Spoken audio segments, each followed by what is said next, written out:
workshop budget.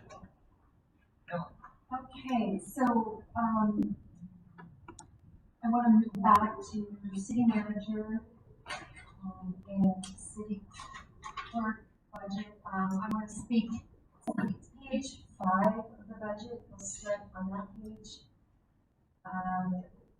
This is expenses unassigned. Just to be clear, the ARSSC processing fees is the remote sales tax processing fees. They will be moved into a category here, but right at the moment they're kind of a hanging chad up there, but that's what that is. City council and city clerk. Susan, do you want to tackle that? Well, sure.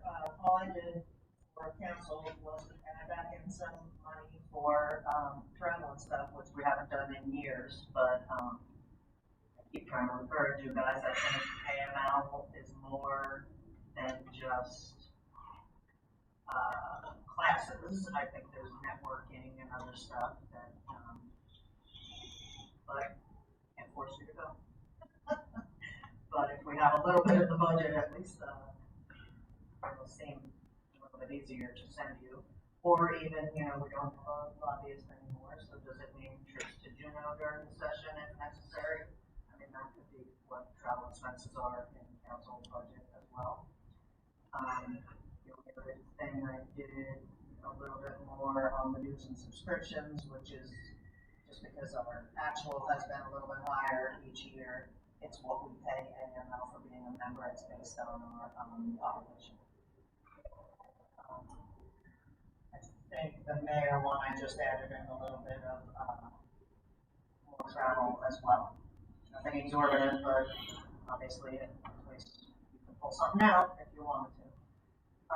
On mine, I had some travel also. Christina is retiring. Tried to retire in 22. It looks like she will within the first quarter of 23. So if I have somebody new, I'll certainly want to be sending them to some training, the same stuff I did and Lila did before me. And then professional services went up a bunch because Unicode, which has become Civic Plus, is who hosts our code online. And I mean, I don't even ever remember signing a contract with them, but just paying a certain stipend, flat fee kind of thing, and then per page when they did code updates. And now they just, came up with some new way to charge it. And the other companies don't do it any cheaper, so it's customary, but it's gone up. Plus, it's all based on how many ordinances we pass each year. And it's kind of high this year because we did some big ones. Planning has plans to do some big ones, and we're doing the sales tax code, so it's the money in there for that. Assessor is up by a little bit because that was the contract we did, plus we added in the software costs for this Mars software, which we're currently working with our IT to get the correct server that we need here to have access to that. And if anything else was about the same as usual, I think. Well, maybe I put more in elections. Just cover myself. And that was it.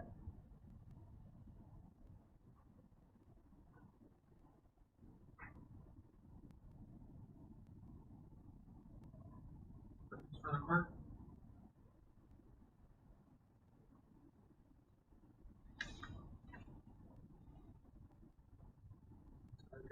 City manager. Okay. First and foremost, I want to just make you aware of the fact that there are 5 positions now within the city manager's budget. There's the HR director, communications manager, army project manager, myself, and the IT position are all part of this budget. So that big increase, there is moving positions around and grouping them into under city manager. They're all in my direct supervision. Okay. Those positions count. project manager, that's Colin Bronson, who you approved last fall. Communications director, special projects, um, grants, excuse me, communications grants person, HR, and the IT manager. And as mentioned before, when we were talking about the Cordova Center, that IT manager position might be broken in half and could potentially fund a portion of the project, of the Cordova Center position, because a lot of the tech needs are based in this building, and so we're looking at that. But right now, there's 5 positions in the city manager budget, and associated costs with that, the health insurance and the unemployment and various related costs there are loaded in there. So those big increases that you see are a result of moving positions around and grouping them under city manager. Professional development and a few other things are in the budget, mostly related to the other staff, not my professional development. And again, I think that's a really critical part. I've asked all the departments to make sure that they felt that their staff have the learning opportunities to do their job to the best of their abilities. So that is a part of every department budget is professional development and associated travel with that.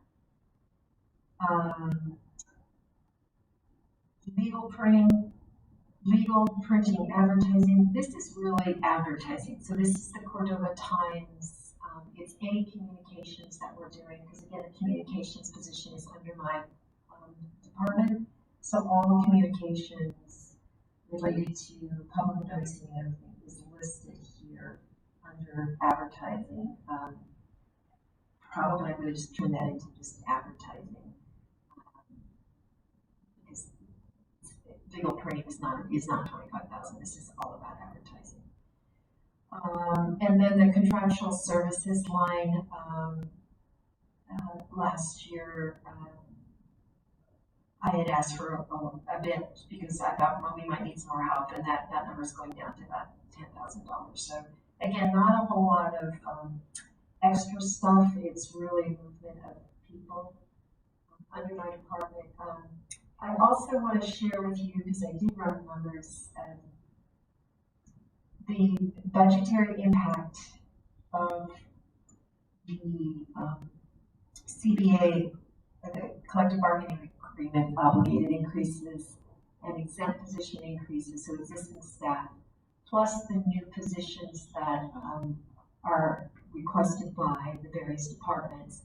The budgetary impact of that in its entirety, including all loaded costs from insurance on down the line, is about $410,000. So of the $610,000 budget deficit, 410 of that is directly related to personnel, some of which is potentially negotiable, and others which are hard costs that we cannot move around. Let's see.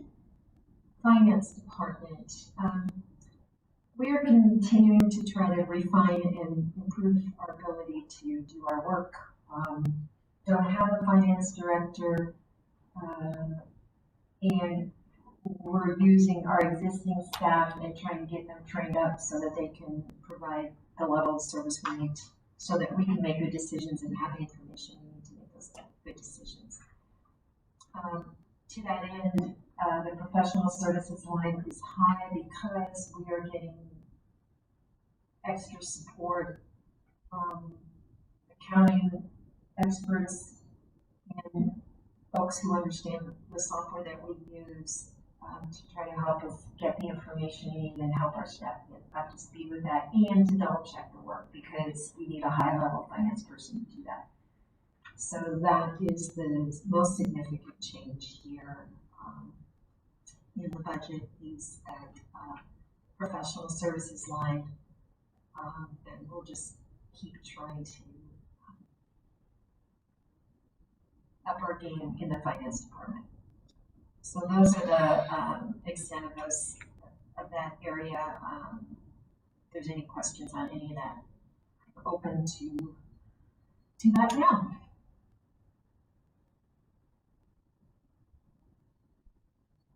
Questions?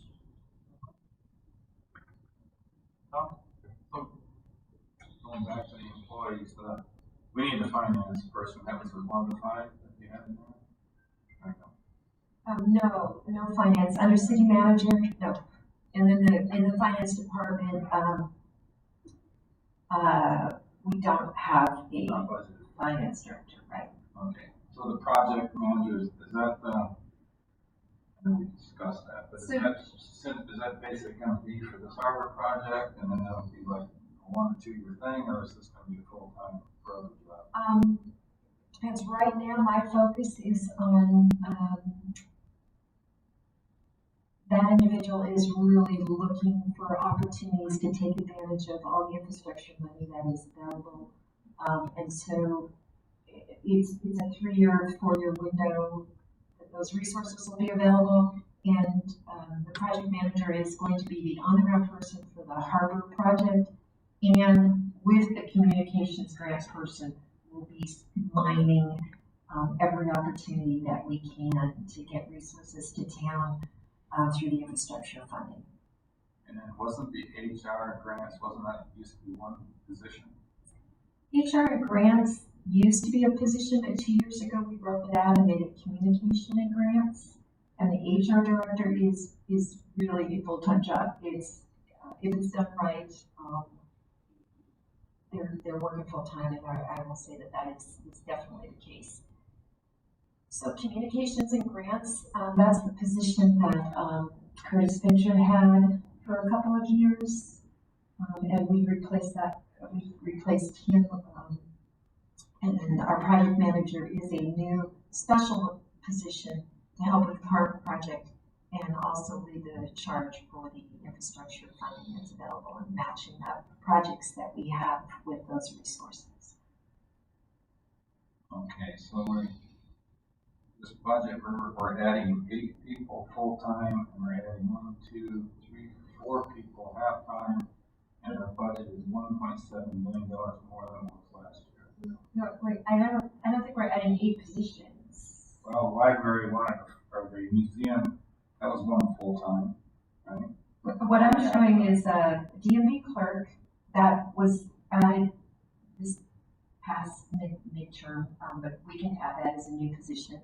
Part-time library, part-time museum assistants, part-time lifeguard, parks and rec, laborer, maintenance. Those are the new positions, and that's the extent of new positions. Well, Parks wanted 2 more people.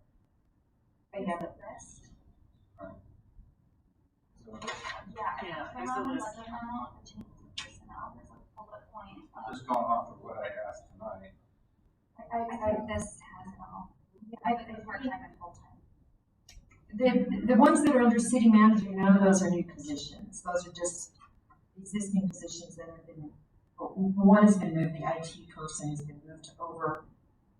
That position has been moved under city manager, but the HR director, communications, grants position, those are existing, and the project manager position we approved earlier in the fall. I guess when you talk new positions, though, I think he's comparing with what last year's budget was.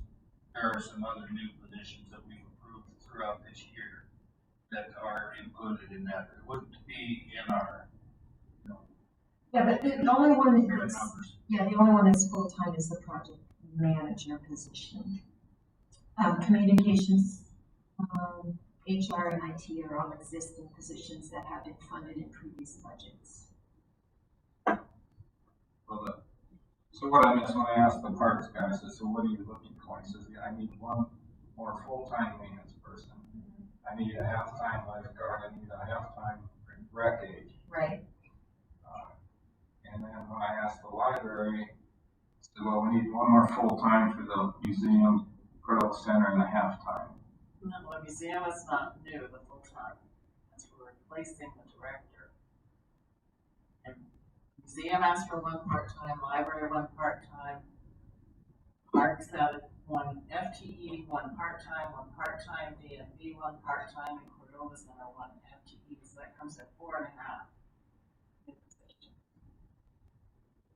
And then you've got 5 on the other side. What the manager just spoke to. These are all. Oh, no, they were all existing, yeah, sorry. I was just sharing that the city manager budget went up significantly because I moved positions under my umbrella. They're not new positions, they just got moved. Okay, so the parks does not need 1 full-time maintenance person. Yes, they do. They do, all right. Don't, just relax, because I asked the questions while I was there, and that's why I was taking notes. Library, I got my notes here, so library, 1 half-time person. Museum, Cordova Center, we need 1 more full-time person and 1 half-time person. Yeah, one for the Cordova Center, that's a new position. That's a new position. Parks, when I asked him, he said he needs a full-time maintenance person, needs a half-time lifeguard and a half-time rec aide.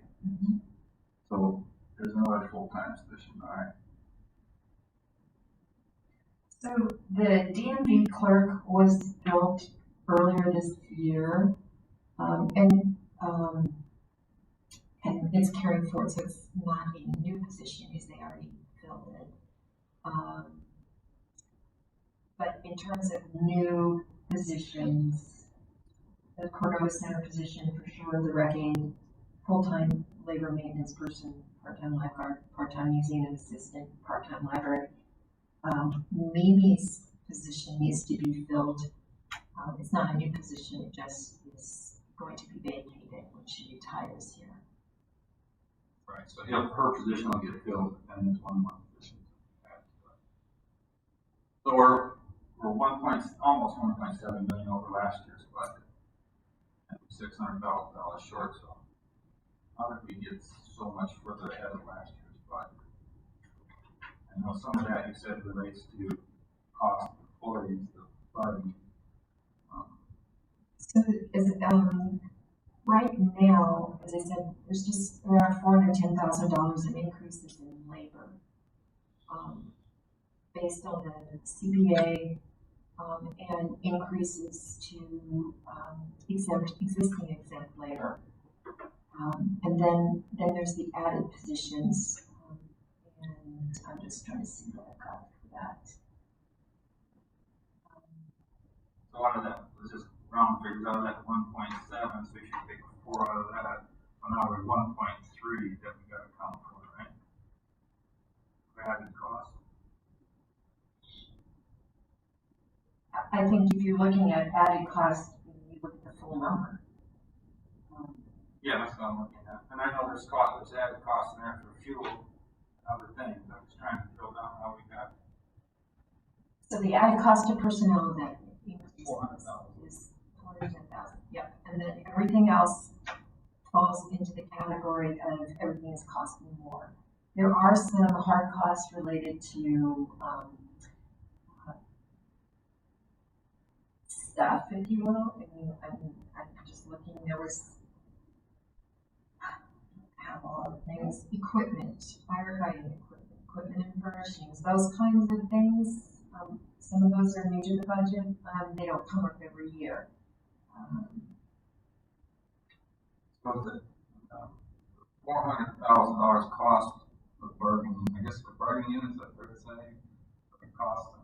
Is that's just for existing, and then you or does that $400,000 doesn't include any of these half time? Yes, it does. Full time. The full cost of the labor package as presented in the budget, the increase was basically $410,000. That includes new positions, it includes CBA obligated increases, and it includes step increases for exempt positions. So everybody has some benefit in this budget. So then the 1.3 of that somehow is from added cost. That just seems a lot. Well, there's a lot of lines here. You know,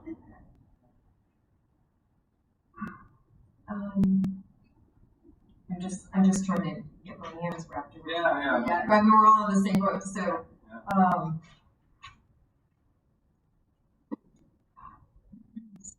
so, you know, there's. I mean, I don't have anything I can point to, I'm just. Well, there's $200,000 in the,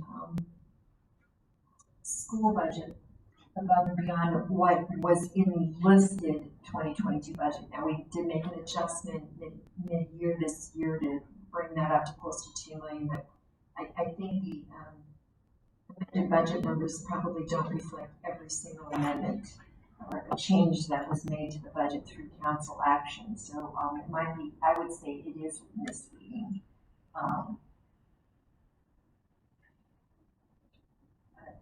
Let's see. I'm just looking for other big ones that we have here. Well, we've got 300,000 to the hospital. We got an extra $200,000 to the school district, so that's a $500,000 there before we start into the inflationary stuff on the regular departments and stuff. If I'm reading this right. Yeah, the 300,000 we did budget last year for the CCMC. It's the school is a couple $100,000 definitely, and just looking here, other things that are just jumping out here. It's really nickel and diming. Cordova Chamber of Commerce, I have from 81,000 last year to the number that they had the year before, so that's 9,000 there. You know, these numbers start adding up pretty quick, like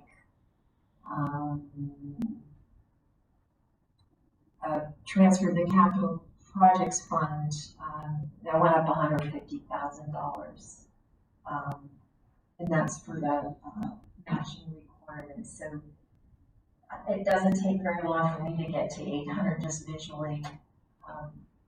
To come up with all the numbers that add up to the 1.7 number that we have as difference, but. Can I ask a question about how we do the CCMC budgeting? They make a request like the school and the Chamber of Commerce, for instance, asked for $140,000. We gave them 81 last year. I'm sure they will come and make a case.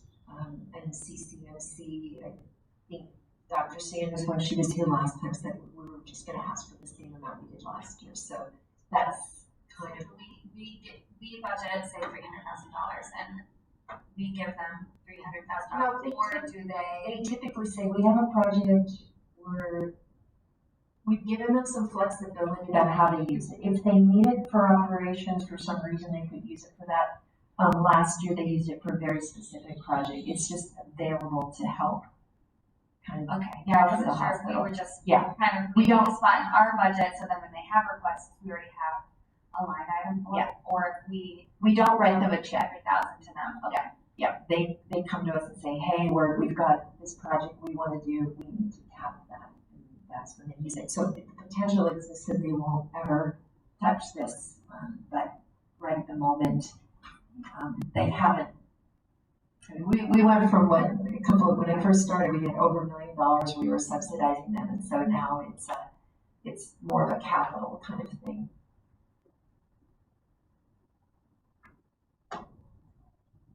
Just as a point of information, I'm with Councilmember Gard on this percentage stuff out here. That would mean more to me to be a number instead of a percentage. I'm not sure how you got on that bottom line, how you got 8.488%. There's a difference between total expenses. I can't get 8.488% no matter how I do the math.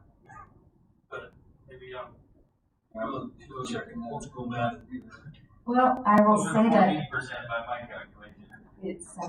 it is software generated, so I did not run the numbers myself to double check its work, but I can definitely change those two numbers. I might even be able to do both columns, percentage change and dollar amount. So let's see what I can do.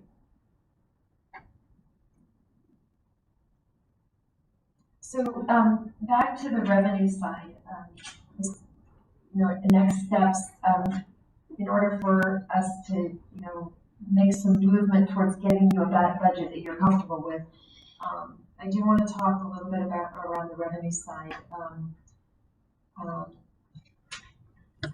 These numbers were generated by department heads based on where things appear to be tracking year to date and any increases that in grant revenue or state contracts or whatever. Oh, sorry. This is page 1, 2, 3. Maybe not 1.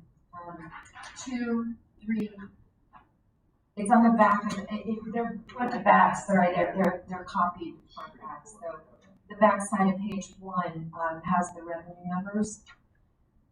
So starting with taxes, this is something we have some level of control over. I did not change the budgeted property tax.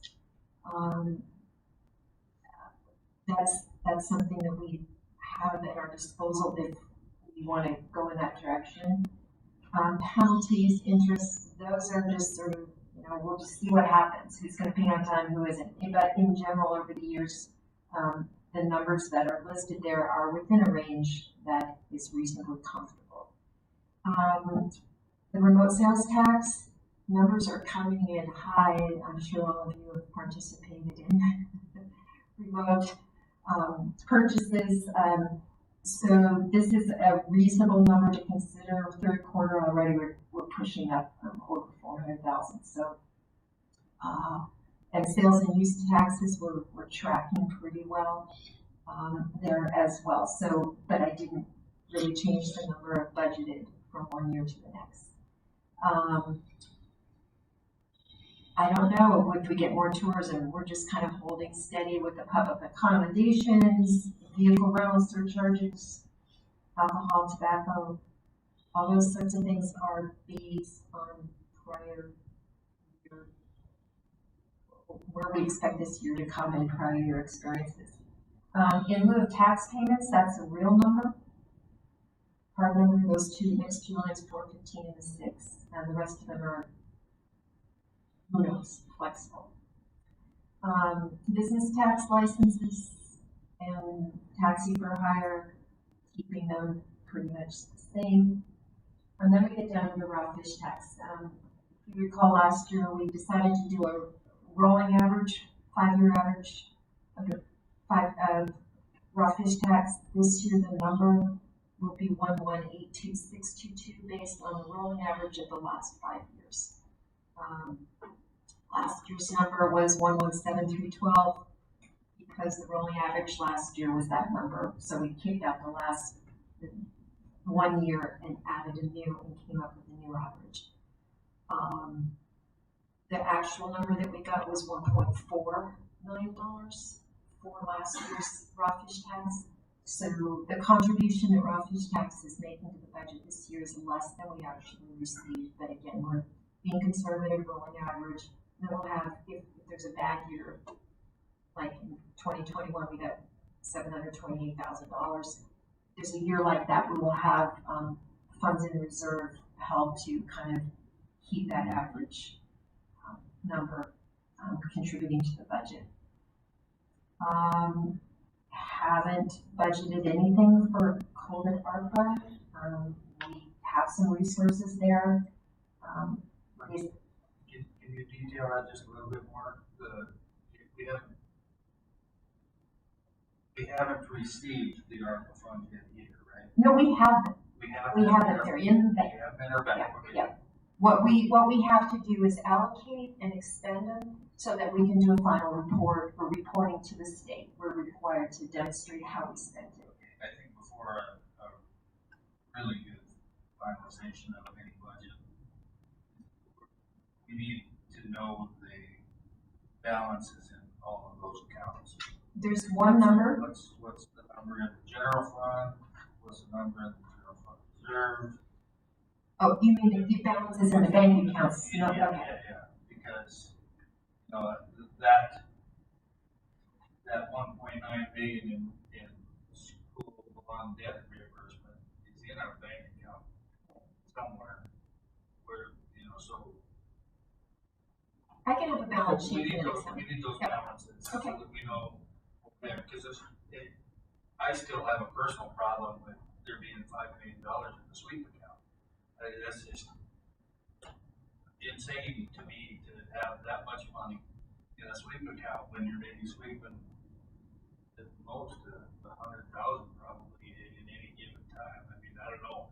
I don't do the books daily, but it only has to be the maximum amount that you have to cover. Yep, we're checks for the day. actively working on that, very, very, very topics. I think we need to we can move some of that money into an investment account. Tom goes into that all the time. That investment thing, we should, and you want us to decide on or we want council to decide on where to spend that 1.9 million, or to spend or save, or which account to put it in. So if you recall,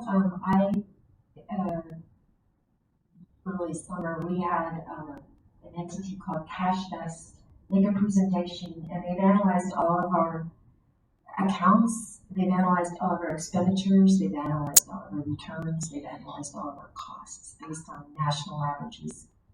And they've given recommendations to identify how much we need on reserve at any point in time and what's available to invest for 12 months, for 6 months, for 3 months. Demonstrating it, and I've got another report, and that is going to be presented at the next meeting, so that will answer a lot of the questions that are being raised at the table right now. I guess I just go back to, we need to implement some things instead of, we were recommended to get rid of the darky when we built the elementary school gym, and that is even on the table at these points in time. So we had a report we got tonight, and we had a energy audit in 2016, and nothing's been implemented from that. So we just need to get there. We need to actually do something with it. Anyway, that's my soapbox. So on to other governmental, I mentioned the raw fish tax, that's a rolling average. COVID, ARPA, we do have a balance of funds in that account that needs to be expended or allocated so that it can be expended and reported on and closed out in a timely manner. Various stuff. We have actual numbers for this calendar year for forest roads, forest receipts. We've been led to believe that those numbers will be solid next year. Who knows? All the other things there are actual or understood. I do want to mention that pension state relief, they reduced that percentage to 2%. So all of the costs, person relief costs in the budget reflect the new 2% number, and the revenue replacement that the state provides under pension state relief reflects that lower number that is now in play. Based on a calculus that they provide, and so I just wanted to let you know that that's the reason that number's gone down. It's not that they're giving us less; it's that we're costing less and they're offsetting less. And then the E-rate, for whatever reason, apparently that's just not even a thing, and that will be eliminated from the budget completely. Leases, very exciting. We were asked, why are those numbers so high? Those are actual lease rates that have been negotiated by the planner, Kevin. We had some long-term leases expiring, Coast Guard, for instance, and some other ones. So these are actual numbers. So that's a real thing. When we talk about revenue, those are opportunities we have is to take advantage of the properties that we own and maximize the lease rates on those. Law enforcement, we did get 360 for the state contract. We potentially can run that number up. I'm waiting to see what the actual costs that the department has for this calendar year because the state straddles ours. So that's a number that maybe we can move. Dispatch services from the Forest Service and the state, those are actual contractual amounts, not negotiable anymore. With your dispatch, we have every intention of seeing that number go up, but they have to give us a contract for that. So we'll see where that ends up. All the other numbers are, small things that are revenue producers, but not big. Airline security, that's a state contract. DMV, again, those are the numbers. I would say that given what we get paid and what we have to pay out, we've been really looking at that and making sure that, and are communicating with the state that their DMV reimbursement may not be appropriate. So that's where we could potentially pick it up. We can't charge more for the driver's license and ID fees, but we can ask for the state to increase their contractual amount, and we are doing that, but there's no movement yet. And then recreation, they're starting to see some real number movements with the various things that they have for rent and whatever. And the same with the pool, a lot increased use from prior years. So those numbers reflect that. And then I'm not sure if there's any, we don't have big sale property on the horizon, so that number is just kind of a placeholder. And then the interfund transfers in. So the allocated administrative costs, we take a cut of every enterprise fund to help cover the administrative costs, and that is the number. We're looking at that percentage because there's been some question about how it's derived. It's just always been what it's been. So now we're digging a little deeper. May have some information there. Transfer from the ARPA fund, that is 308 to 542 is a possible use of some of those ARPA funds, and that is for the street matching requirements for our state road projects. Don't have anything budgeted for general fund reserves or transfer from the permanent fund. We're not planning to expend anything there. On the investment earnings side, this is just for the, we're already at 48,000 there on that. So that number is going to change. Miscellaneous stuff, it's just whatever doesn't fit into a natural category. You can see in 2021 was $66,000. We're at a much lower number now. The pass-through revenue is leases that Ski Hill has with CTC and other providers to put antennas on the hill. That money comes in and it goes directly back to the Ski Hill. Cordova Center revenue, there's some question about, what should that number look like? We don't know. And already we have commitments for $90,000 in grant funding for next calendar year, so that number's there. That number could very easily go up. And then the state debt service, $900,000 is what we're going to be paying for school bond. And there you have the budget. So when you look at,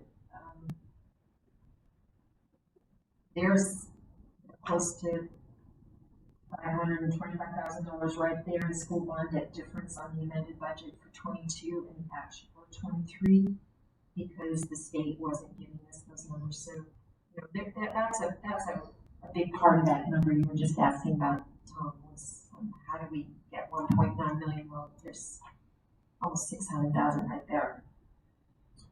So that's the revenue side. Again, we're fine-tuning that. We're still looking to see if we can find some other places to raise revenue, but clearly the only places we can look at is on the revenue side is looking for grant funding, which is not heavily reflected in this budget because we don't have anything secure yet. Fee schedule, that isn't going to provide a huge number for the general fund, but it could help. And then property taxes are the kind of obvious places to look.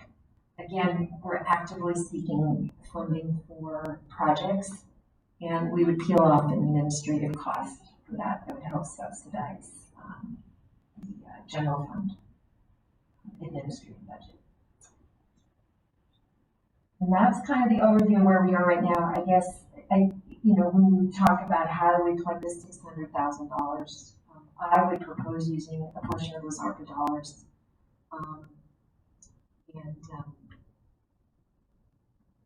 Just throw it out for your conversation and input.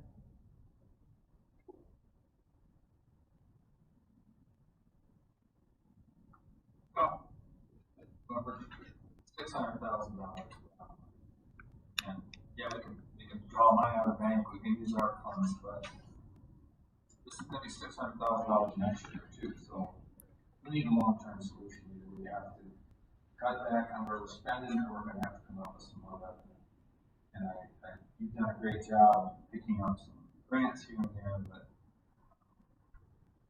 if we okay this budget, then we're also okay that you have to realize that someplace we're gonna raise some property taxes and some other fees. We're not gonna, that's a refund $600,000. And yeah, you can pull it out of the bank, but you wouldn't do that in your personal life. Why would you do it around this community? So we need to come to terms with spending more than we're bringing in. How do we feel like, how do we close that gap?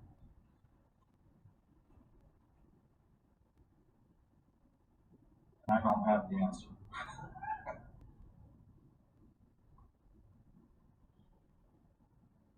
And I'm not going to sit here and say we need to cut positions, or we need to cut this. We really need to look at this realistically. Where are we going to come up with it? If you had 8%, which is what the gosh, help me out there. The cost of living's gone up 8%. Yeah. Well, if you add that to last year's budget, that's just under $1 million. So then there's still $700,000 difference. So where are we going to come up with it?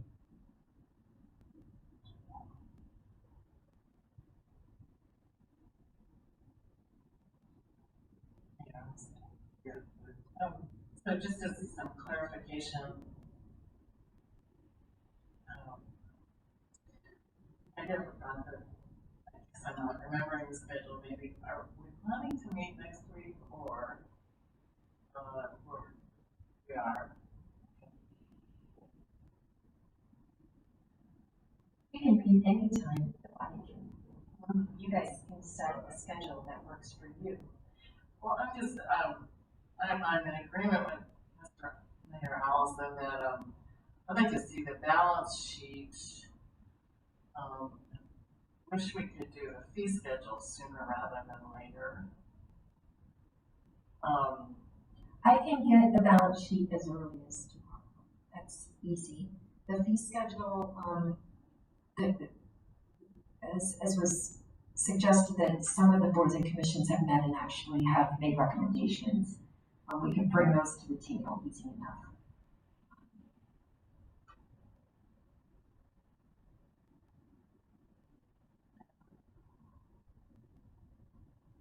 I guess, yeah, I just feel like I need a few more parts and pieces, but I also feel like,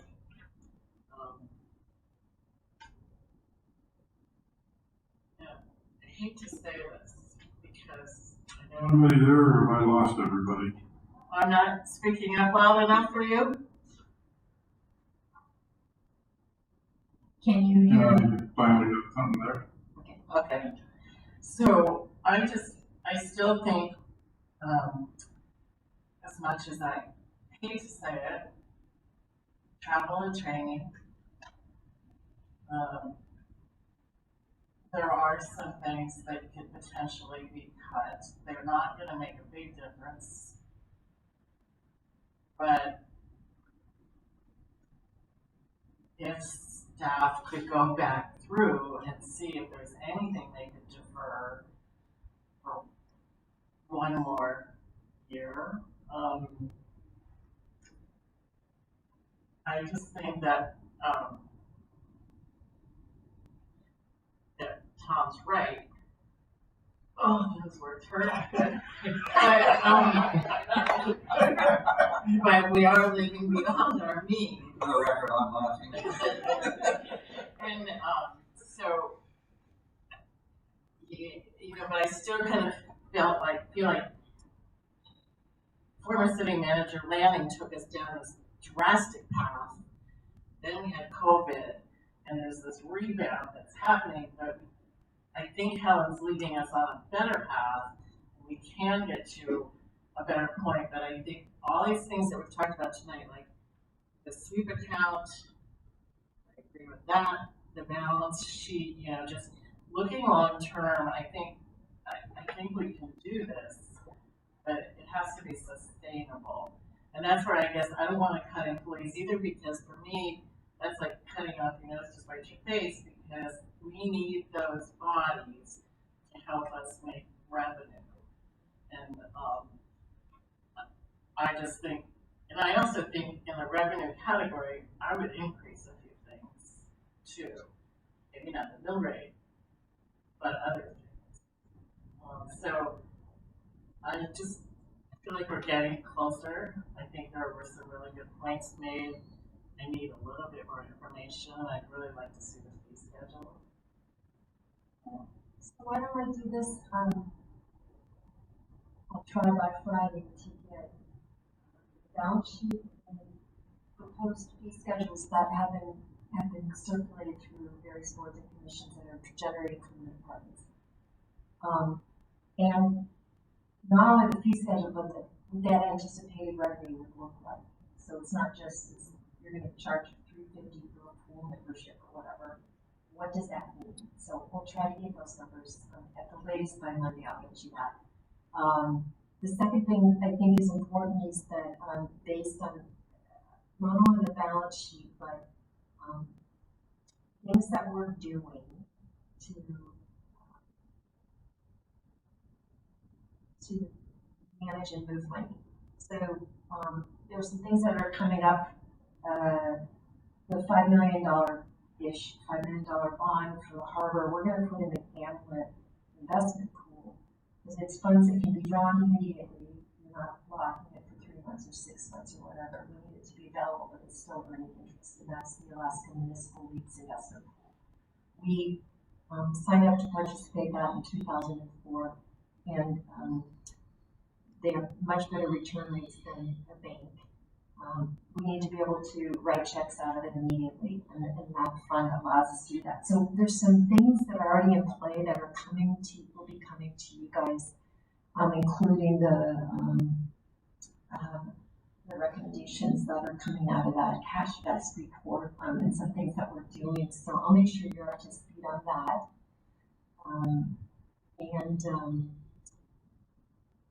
And we'll kind of take a look at give you the information you need to so you know where we're at. So I'll get you that Monday latest, perhaps before the weekend, and then it'll give you something to digest and kind of help figure out how to plug these things.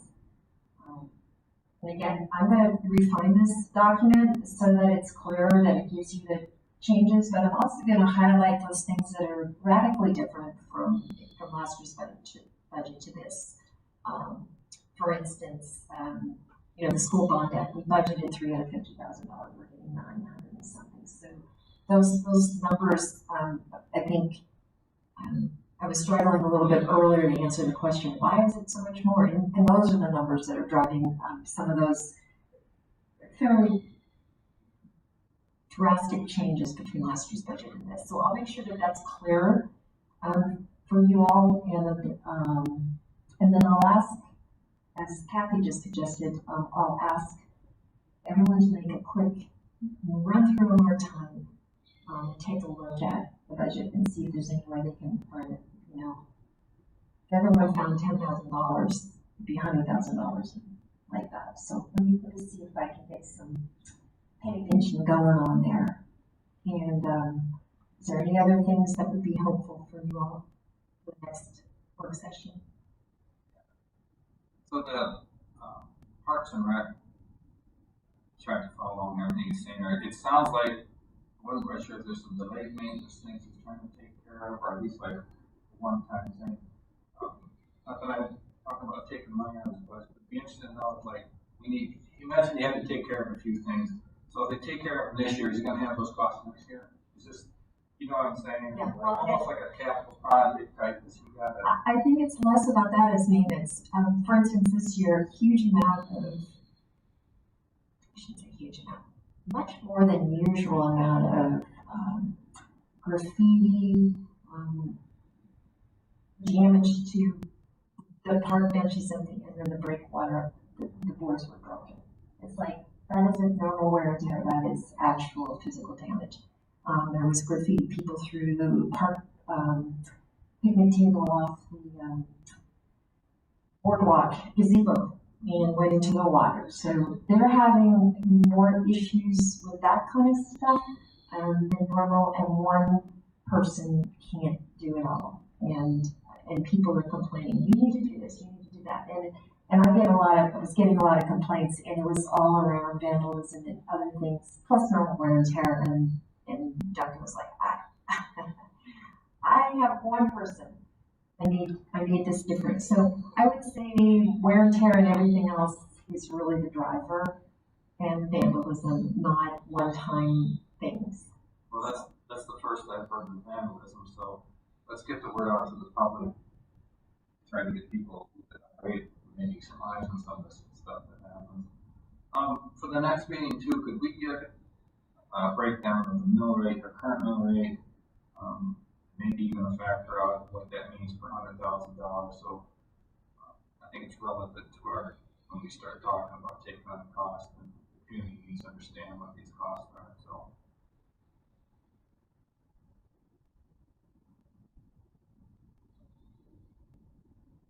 Okay, I got the marching orders. So When are we meeting? I have it here now, but what, so Wednesday the 9th, day 5:30, 6, noon. Are there meetings here in the Cordova Center that day?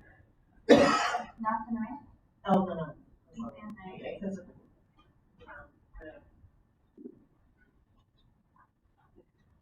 I know she had it. We'd have to meet, somewhere else. The 9th is what, 8:05, 6 to 8? What's this day? Harbor Commission. No, she moved Harbor Commission. She did? Yeah, I thought she covered that. No, but we could do that. I was just saying, we could do it over there. Yeah, you Yeah. can do that. Yeah. Right, so I think, yeah, she did come in for 9, so I guess we should do, if there's something till 5, we should probably do 6. Is that okay? 6 o'clock next week, Wednesday, the 9th. Wednesday the 9th. There's somebody here to make the 5, is it? Yes. Inside call watch. Bruce. Hopefully.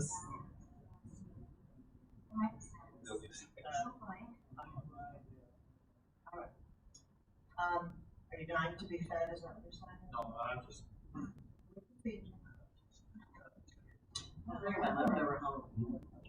Oh.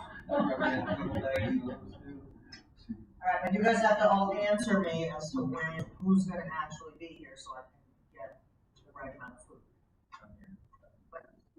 So Wednesday the 9th, we're gonna be at 6 o'clock? Correct. Okay, and then the 16th, you're gonna 6 o'clock again? I don't know, or 5:30, I guess, we'll see how it goes. I mean, I wrote it as 6, but we can. Well, I'm gonna be traveling, so it'll help. Well, you always do a good job of that. Yeah, I'll remind you. And maybe we'll just totally balance the budget next week, so we'll be done with it. It won't happen. That's my goal. I do.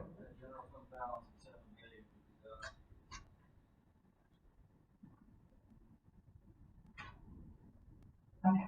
I have a quick question. Yes, sir. Maybe a small one. Does anybody remember where we ended up when we talked about the push box tax before? I don't remember all I'm of it, right? wondering where we ended up. I knew we had some kind of issue with election or legality or something, but I can't remember what it was. We'll look into that. Yeah, because people remember, but no one remembers. Now that we know somebody else is doing it, we'll. I just looked up Sitka's and it's $10 a box, but it's collected by the charter company. So it's like people going fishing with a charter company that then boxes their fish for them. But I mean, I guess we could do that here, but we don't have as many charter operations. So it's people buying boxes from AC and cleaning at the fish station and putting it on the plane. So like whoever's selling the box I don't know if they could. You charge $10 a box and give me two, and I'll sit out there all day long, $2 a box. But it seems like easiest to do at the airport. Or the airport, but people are going to That's the airlines. Who was gonna do, they're not gonna. But are we only talking about the $10 a box? And I don't know if it's legal to only tax sport fishermen or that kind of stuff, and how do you differentiate between what? I'm thinking we do To it all be in a fair and box. equitable, tax has gotta be leveled evenly across the board. Well, I'm certainly happy to, we'll look into it and bring some information back. It's being done elsewhere, so. And I know it's late in the game here, but some new revenue sources that aren't gonna kill home and use, it should be a good thing. Well, You're retired, Kathy? What's that? well, there was a young man who I met yesterday, and I had a lot of extra candy, and I asked him if he wanted some. He goes, only the heavy ones. And I said, the heavy ones. And he's weighing it in hand because his parents give him money per weight of candy that he doesn't eat. So there, I mean, I have enough leftover candy to probably, fund a couple of postage stamps per city. You gotta do like the gas station when you got over red weights in the candy wrapper. Okay, well, this is helpful. I will get you guys more information without delay, and we'll meet next week, and, Okay, there being no further business, we'll adjourn.